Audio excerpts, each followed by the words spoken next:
Have you ever looked out your window in the middle of a bustling city and seen something you did unexpect? Not just people and cars, but a flash of fur, a flutter of wings, a creature that seems a bit out of place. Most of us think of nature as something separate from our urban lives, a distant wilderness we have to travel to see. But what if I told you that a wild, thriving ecosystem is right under our noses, woven into the very fabric of our concrete jungles? This is the story of urban wildlife, the ultimate survivors who have turned our cities into their personal playgrounds. When we think of city animals, our minds usually jump to the usual suspects: pigeons cooing on statues, squirrels darting across parks, maybe a stray cat slinking down an alley.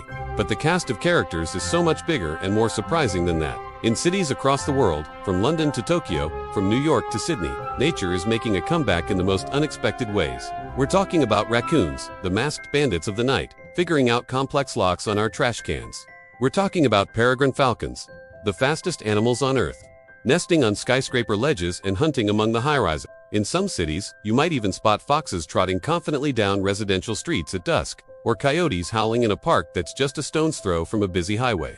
It's a real-life safari, and the price of admission is just paying a little more attention. So, how did this happen? How did our steel and glass canyons become havens for such a diverse range of creatures? The answer lies in one incredible word: adaptation. Animals are masters of it. While we were busy building our world, they were busy learning how to live in it. Our cities, despite their seemingly hostile environment, offer a surprising number of perks for a clever creature. Think about it. For an animal, a city is like an all-you-can-eat buffet that never closes.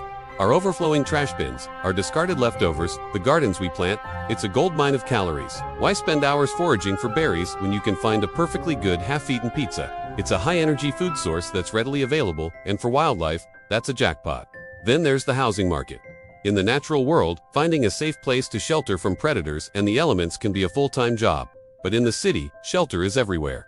The attics of our homes are like cozy, insulated dens. The undersides of bridges provide perfect protection from the rain. Ventilation shafts, abandoned buildings, and even the intricate network of subway tunnels offer a maze of potential homes. For a bird, a skyscraper ledge is just a man-made cliff face, a perfect predator-proof spot to raise a family. These animals have essentially learned to see our infrastructure not as obstacles, but as opportunities. They've hacked the human world for their own benefit. Let's take a closer look at some of these urban geniuses. The raccoon is perhaps the poster child for city adaptation. These little creatures have intelligence that rivals that of some primates. Studies have shown they can remember solutions to problems for years.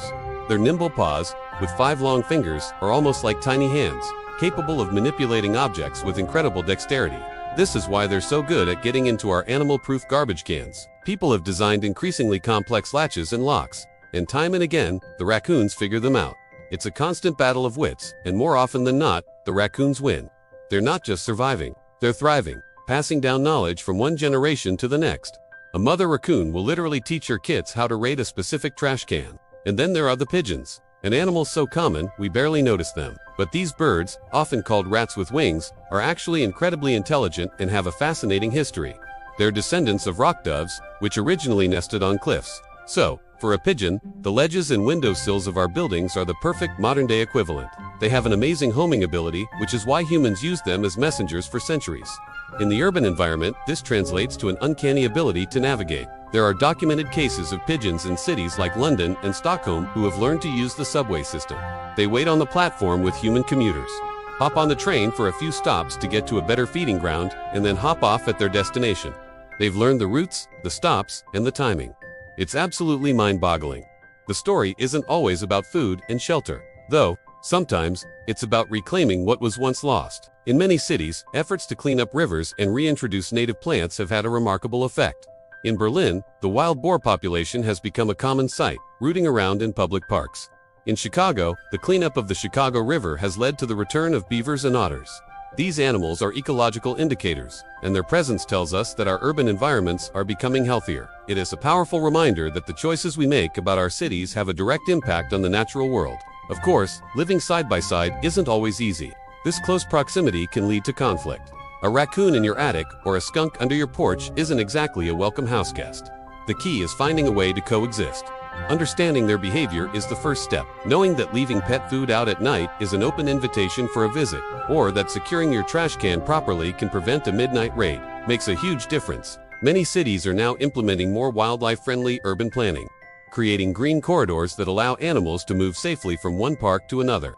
reducing traffic collisions and helping populations stay healthy and connected. These wildlife highways are a brilliant example of how we can design our cities to be better for everyone, human and animal alike. Ultimately, the story of urban wildlife is a story of resilience. It's a testament to the sheer tenacity of life, its ability to find a way, even in the most unlikely of places. These animals challenge our idea of what is natural and what is man-made. They show us that the line between the two is blurrier than we think. Our cities are not sterile, lifeless places. They are dynamic, living ecosystems, teeming with a wildness that is both beautiful and surprising. So next time you're walking through the city, look up, look down, look in the spaces in between. You might just catch a glimpse of this hidden world. That fox you see on your morning jog, the hawk circling overhead, the raccoon peering at you from a storm drain. They are not invaders. They are our neighbors. They are a part of the city's story, just as we are. And their presence makes our world a little bit wilder, a little more interesting, and a whole lot more magical. They remind us that even in a world of concrete and steel, nature endures. And that's a pretty hopeful thought. Thanks for watching, and don't forget to look for the wild in your own neighborhood.